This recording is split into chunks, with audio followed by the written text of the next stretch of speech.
My name's Dr. Phil Bevin. I am an independent writer and researcher. I'm interested in narrative theory and history. At the moment, I am really I'm investigating the history of British intelligence and the British Empire um, and the intelligence services, MI6, and all stuff like that. Which is why I've ended up going down the rabbit hole on these campaigns like Defend Our Juries and Just Stop Oil.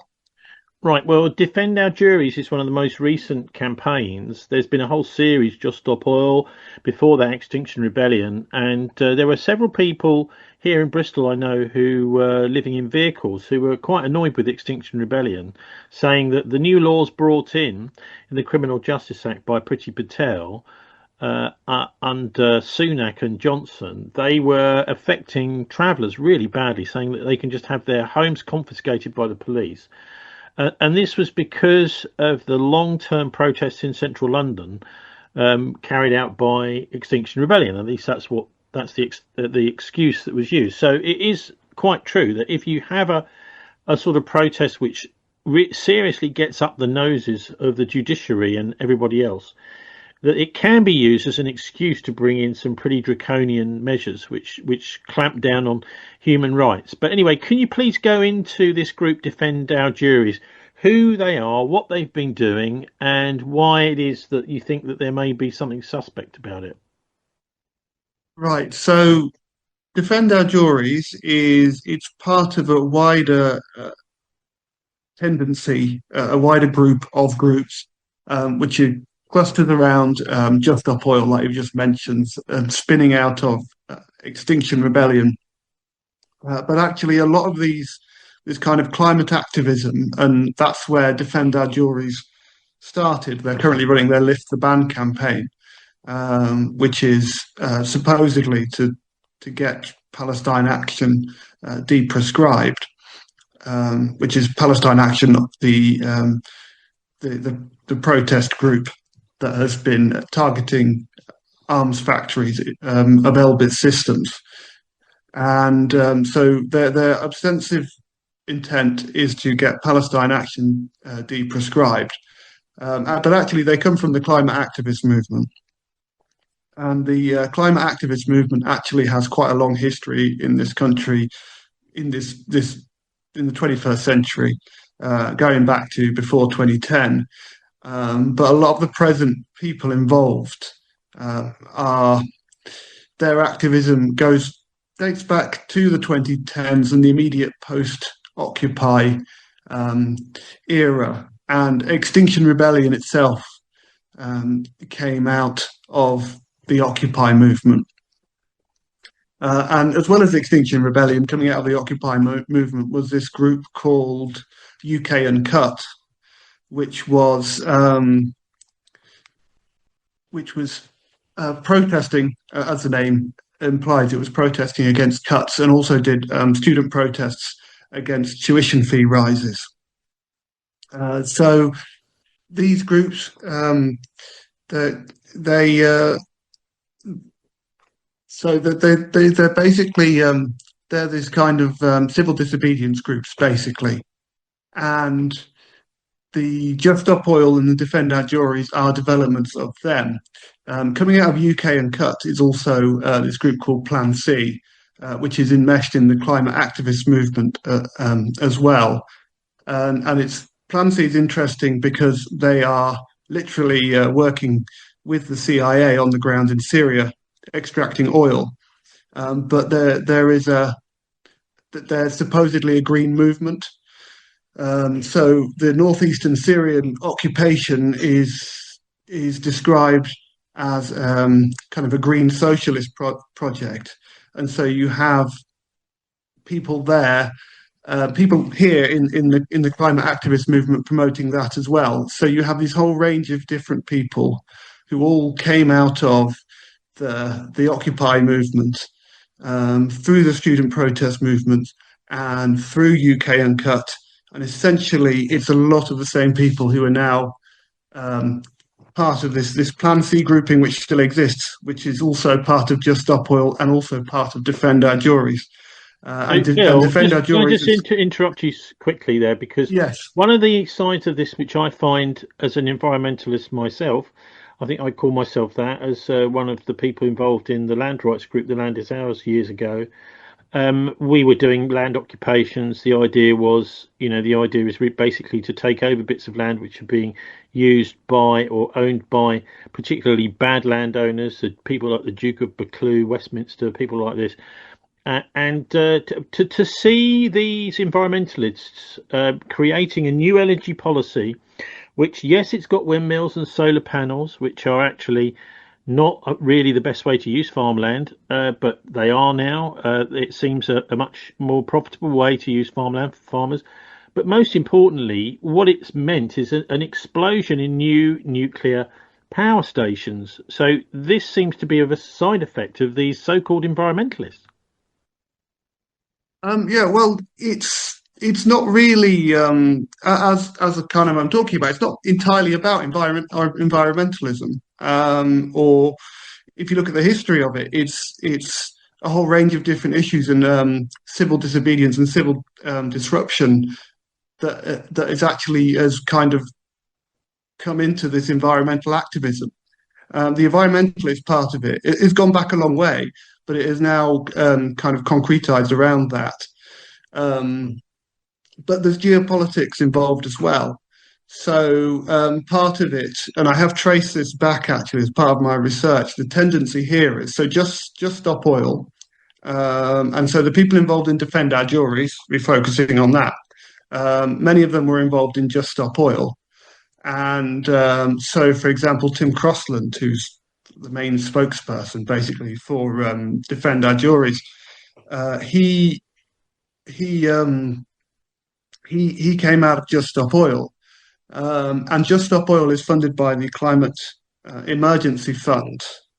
And one of the well, that has a lot of NGO backers, including um, one of the Clinton foundations.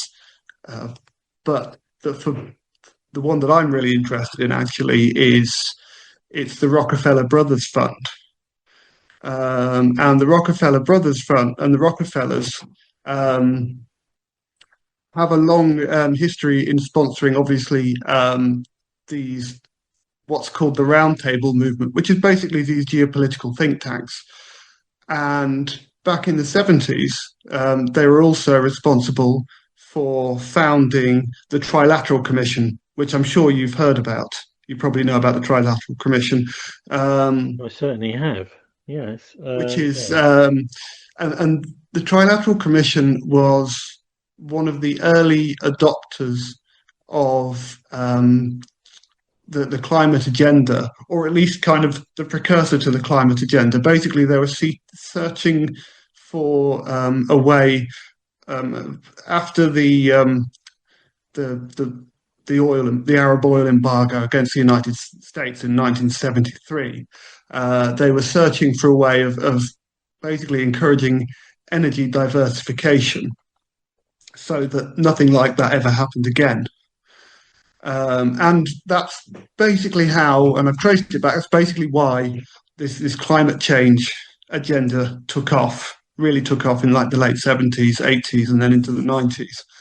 I want to just So say there was something about Defend Our Juries, though. I think for people that don't yes, know much about them, this is a group which really started after there were changes in British law which enabled judges to prevent defendants giving evidence about the justifications, what they believed were the legal justifications for their actions. So this might be, for example, we have destroyed an aircraft. We've smashed it up with sledgehammers because this aircraft was being used or was about to be used to commit war crimes. So that those sorts of defences are being now prevented in British courts to prevent it to stop a greater crime. And so groups like Just Stop Oil Extinction Rebellion were prevented from using these reasons to speak to a jury in court, which might mean that, and so obviously they are going to be thinking, hey, just defend our juries. Let's let our juries hear this evidence, and the judges should not be able to to prevent it. So that's basically, I think, how the Defend Our Juries came into being, isn't it? Yes, but it's important to remember there that that legislation and other increased police powers to tackle protests came out of Just Stop Oil, as did Defend Our Juries. So Defend Our Juries is reacting to a problem that was essentially created, or in part created, or the pretext for which was created by Just Stop Oil. But again, this isn't necessarily just about environmentalism, as I was suggesting. It's about geopolitics.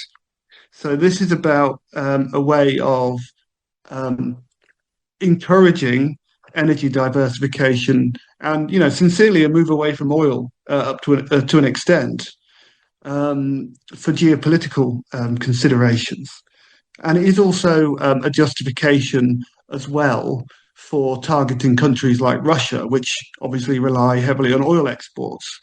And there have been articles so there's an article by David Adler, who is the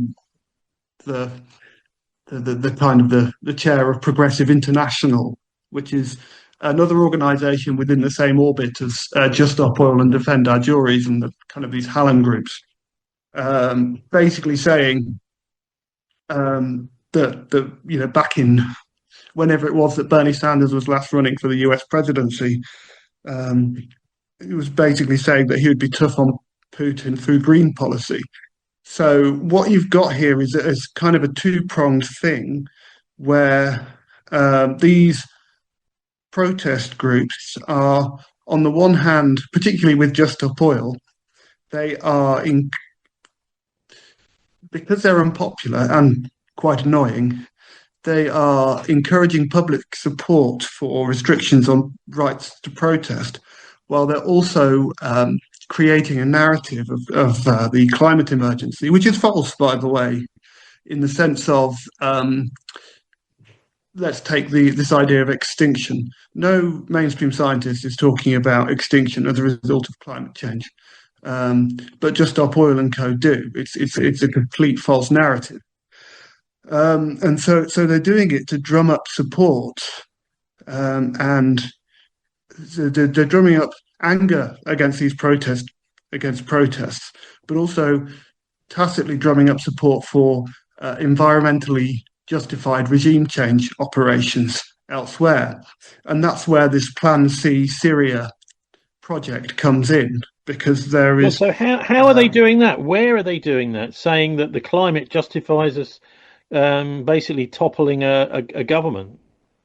Well, I mentioned the article by it was David Adler and Ben Judah. It was published in The Guardian and notably in the Kiev Post, where they link the Bernie Sanders' environmental policies to him being tough on Putin, because Putin relies on oil export, oil and gas exports. And you saying they're doing this sort of thing in Syria too? Yeah, no, literally, this is the irony of it. So Plan C, which is part of the same grouping or amalgamation of groups that make up the activist base for Just Stop Oil. So they are working with the CIA in Syria, and the CIA there is extracting the oil for export to the United States. And their support for this project is under the pretext of ecology and environmentalism. So the northeast Syria area is referred to on the left in this country. It's called Rojava, and it's supposed to be this green socialist paradise. It is in fact an oil occupation run by the CIA, and the people, some of the people who've been involved in that occupation have actually been recruited out of these environmentalist movements in the West, and I've written about this as well, from the type of activist groups, a bit like Just Stop Oil and Extinction Rebellion.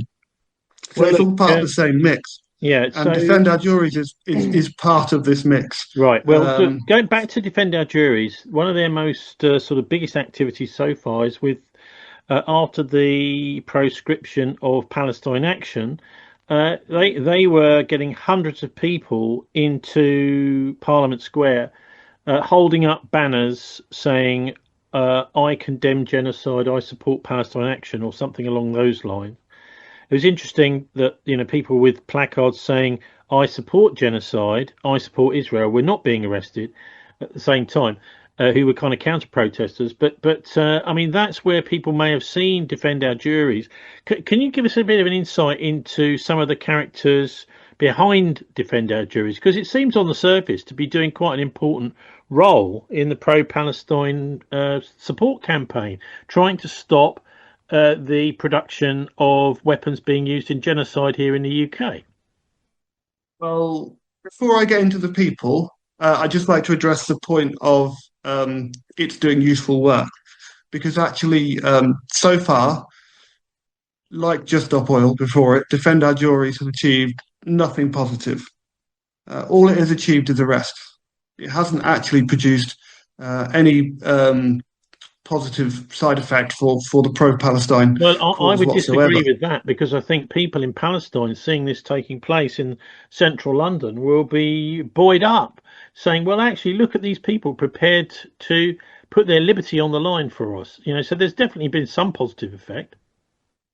Well, I should imagine the people in Palestine are probably more concerned about more immediate aspects than what people are doing in London. But there is an argument going around, which is false, that this has um, had some impact on the decision to block the government's attempt to prevent Palestine Action appealing to the High Court, when in fact that's entirely spurious. The decision made by the Court of Appeals was based on the legal point about correct process. So there is there has been nothing achieved through Defend Our Juries except for over 2,000 people being arrested under terrorism law, which is going to have a significant negative impact on their lives, potentially including even their ability to have a bank account. Well, yeah, this is the nature of non-violent direct action, and that sort of civil disobedience. That's just what it's like. But anyway, what about the personnel? So the personnel you have, um, so you have Tim Crossland, who is a very senior government lawyer who's been involved in the UK's and Commonwealth international cybercrime efforts. And then you also have Clive Dolphin, who's another spokesperson who previously worked for Lockheed Martin, which is this, uh, which is the biggest arms manufacturer in the world, and that's until relatively recently. And there was some upset when a friend of mine pointed out his employment history among the Defend Our Juries people. In addition to that, and I think he is relevant, is you have Roger Hallam, who was backed by Defend Our Juries early on, and actually originally, like I say, Defend Our Juries came out of the climate protest movement, and he is one of the people that they have supported. And actually, Tim Crossland came from Just Stop Oil originally, and Hallam has considerable links to the US national security apparatus via the NGO that funds Just Stop Oil. Whether or not it funds Defend Our Juries, I'm not sure. But Defend Our Juries was kind of launched concurrently with Just Stop Oil, and they're mutually supporting. Well, I'm So, sure so Roger Hallam would say, "Well, I'll take money from anybody that wants to support my climate activism," wouldn't he? well, yes, you might. But then that but when someone gives you money, they give you money for a reason, and it serves an agenda. So the organisation that has given Roger Hallam's groups money is the Climate Emergency Fund. And I've recently found out that actually, rather than Hallam having contact with this guy called Trevor Nielsen, who was a member of the Council on Foreign Relations, which is the CIA affiliated think tank, and who runs a company called Threat Pattern with former CIA operatives, is that the decision to fund Just Stop Oil came after Trevor Nielsen met with Roger Hallam. Trevor Nielsen also formerly worked for the White House, and he's big in the kind of Clinton campaigns. Well, And the couldn't it be NGO. simply this, Phil, that these people are kind of gone native? They've had enough of the control by governments, the hypocrisy by governments, and so they've gone native. I mean, they still work with governments. They're still part of that the international security state apparatus. So they have obviously haven't gone native, and they haven't changed their minds. And so they are giving, but they are nevertheless giving these money to these climate groups, Roger Hallam's groups. You've also got, so Hallam worked with a former colleague of mine, James Schneider, who's again, I mentioned Progressive International earlier. That was funded initially by the Sanders Institute, which is the money that came from, which was funded by the money that came from Bernie Sanders's presidential campaigns. And Bernie Sanders's presidential campaigns got significant amount of money from the arms industry. And again, the Progressive International has been supportive of the occupation of northeastern Syria. So again, we're talking about geopolitics. So it's also worth mentioning, just again going back to the fact that Defend Our Juries is built literally. It's campaigning against laws that were brought in thanks to the pretext provided by Just Stop Oil. And so it is. We're, on the one hand, there is a activity abroad that this is kind of supporting and justifying in terms of what you would call imperialist activity. And on the other hand, you're getting at home, you're providing the justification for new anti-protest laws that are encouraging dissidents to get themselves arrested and basically taken off the board when it comes to opposing actions by the state.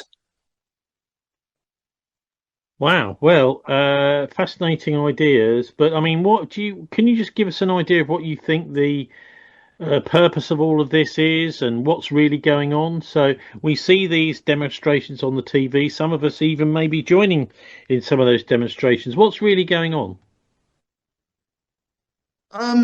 Well,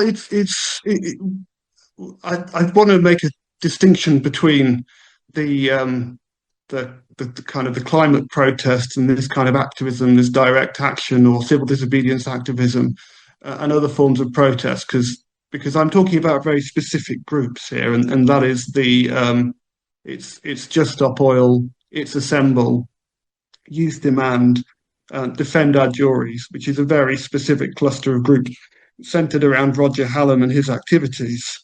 So I'm not talking about protest in general necessarily, but what I am talking about is sentiment management is the kind of the technique it is called, and it is a way of getting people to react emotionally to a situation that leads them to behaving in a way that the powers that be want them to behave.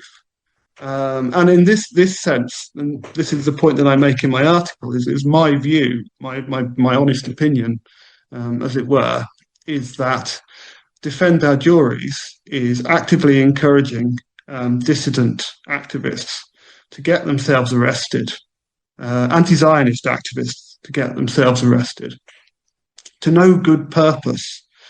And that basically, and it's using this kind of emotional, these emotional techniques, this emotional manipulation to do that by obviously you've got the prescription of Palestine Action, and it's motivating. But isn't this terrible? Isn't this awful? You've got to do something. We've got to do something, and people aren't thinking it through, and they're not thinking through the consequences of what's going to happen, but also to themselves personally, but also what their actions are likely to achieve. Because so far, all they've achieved is proven that the government actually can upscale the judicial process to process these people. Well, you know what you're saying, sentiment management or whatever. It reminds me of a video put out by Sam William. He's a YouTube blogger that kind of wanders around London looking at interesting places. He's a former fine arts student, and he talked about a recent demonstration that there was about ID cards and how the demonstration slowly marched past New Scotland Yard, which of course has got these marvelous new facial recognition cameras, yes. So that all of the people on the demonstration could be registered by the facial recognition cameras. And of course, none of them were, it seems, were wearing, some face disguise, a balaclava or whatever. And so it does seem as if there's almost a sort of attempt to register and kind of catalogue everybody who are dissenters here in Britain. So you may be right, Phil. Well, there's also obviously accompanying this, and the same kind of network of people is that they're doing a huge data gathering campaign through these groups, but also you've had initiatives like Don't Pay UK, which again was a Plan C thing, and a lot of the same people involved in that are involved in the Defend Our Juries stuff, which again was a big kind of data gathering campaign. But the kind of the point that I sort of want to drill down on here and really emphasize is that because of my research in kind of to the history of the British Empire and intelligence operations and that kind of thing, what this drive towards getting people arrested is it, and I said this in a video that I did recently for Right to the Protest, which is a group that is kind of pushing back against the Defend Our Juries approach. And what I said was that the Defend Our Juries in encouraging people to get arrested for the sake of getting arrested, it basically, in my view, makes them agent provocateurs. And it's a very traditional technique that has been used for decades, if not hundreds of years, by state powers to basically break the back of dissident movements. Or so, for example, in the case of the 1905 Russian Revolution, provoke opposition at a point in time that the state can deal with it. So in 1905, the revolution was provoked by Father Gapon, who did a march on for bread, and later turned out he was an agent provocateur working for the Tsar, and he was murdered because he was found out.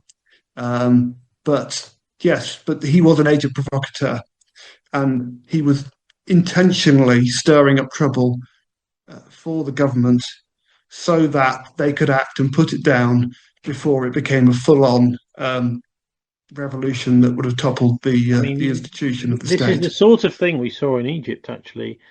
It's colour revolution. Yes, it's exactly that. Yes. Well, so in Egypt, they even enabled a government led by the Muslim Brotherhood. I think it was Mohammed Morsi, then became president.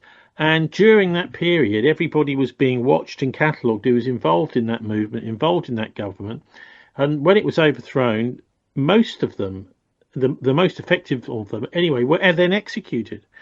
And so, this is a pretty scary technique. The idea is that fascists in charge, evil people in charge, want to provoke a reaction. So, what would you suggest, though? Because That something has to be done, surely, to try to bring back the possibility of defendants actually using a greater crime, explaining a greater crime to a jury who might then acquit them.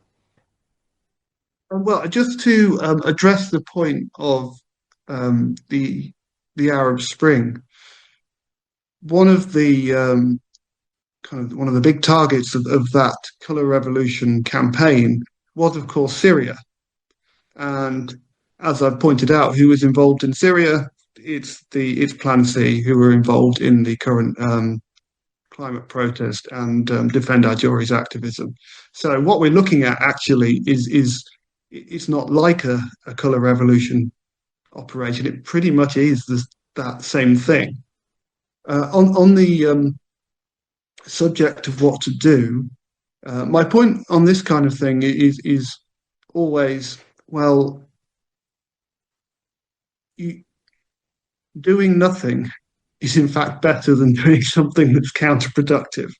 So there are many things that you can do that are better than doing something that is counterproductive, like Defend Our Well, Juries come doing. on. Look, I mean, Um, you're so, cursing the so darkness here, Phil. It's now your turn to light a lamp. well, yes, I'm about to get onto it actually. So, I mean, what you can do and not get arrested for doing it is, for example, campaign openly to challenge the 2000 Terrorism Act, on which all of this stuff basically is based. And the prescriptions, the idea of prescribed groups. What we have with Defend Our Juries is they are focusing very specifically on one prescribed group, and the result is they are not actually challenging the underlying legislation. And so you can lobby people, you can run campaigns, you can vote in elections and support people in elections on a platform, and politicians are still very worried about their seats, and they always will be. It may be that elections never change anything particularly significantly, but they can be a platform for raising awareness. And if you raise enough awareness amongst enough people, you will get change. What won't get you change is a small group of people being arrested and thrown in prison. And then so they lose their voice, they lose their ability to talk about stuff with their friends and family, to promote ideas on social media. And that's really what we've got to do is we've got to look at the mechanism that is really allowing these prescriptions to happen and challenge that rather than focus on a specific prescribed group Yeah, and well, this getting is like a everybody arrested in the pathologist. process. It's like a pathologist looking at an ill patient, saying, "What's the actual cause of this? Let's address that rather than put a sticky plaster on the symptoms." Anyway, look, you've got 2 minutes remaining. Could you please tell us whether you think the Israelis, the Americans, or the British are really in charge of this Anglo-Zionist empire policy? And secondly, just let the listeners know whereabouts to find you, Phil. Okay. Well, my view is that it's a mix, but it's basically the British, and that a lot of that comes down to land ownership, financial structures, and that kind of thing. It's very complex, and I can't really talk about it in 2 minutes. So if you want to learn more, you can go to my Patreon account, which is www.patreon.com/c/a different narrative. Okay, Phil Bevin, thanks very much for joining us. Thank you for having me. Nice one, Phil. Yeah, so we've got about a minute and a half left on the end of there. But yeah, I just think it's fascinating what you're postulating here, and also I've seen some other stuff around Defend Our Juries, which is probably a bit more extreme than what you're saying. Which, because you can see why some people are thinking what they're doing is a good thing. But Oh, no, I I mean, mean, you're making some very good points, and also your point at the end there about what people can do. Yeah, let's get rid of the whole blood. I think what I think is really tragic actually is that a lot of the people, obviously a lot of the people who are going and holding up sides, they are, and I should have said this actually, but they're very good, like very brave people. and their lives are being ruined to no good end. And this is why I'm doing it. Really, is because like if I can stop even just one person from having their future taken away from them, then that's a good thing. But I mean, there's so much evidence that the people behind that I mean, okay, so I'm not sure about where Defend Our Juries money coming from, but it's run by the same people as Just Stop Oil, and I know for a fact that Just Stop Oil is being funded by effectively the CIA. Like that, the evidence is clear. There is no, in my view, there is no uh, more reasonable, more logical explanation than that this is a psyop.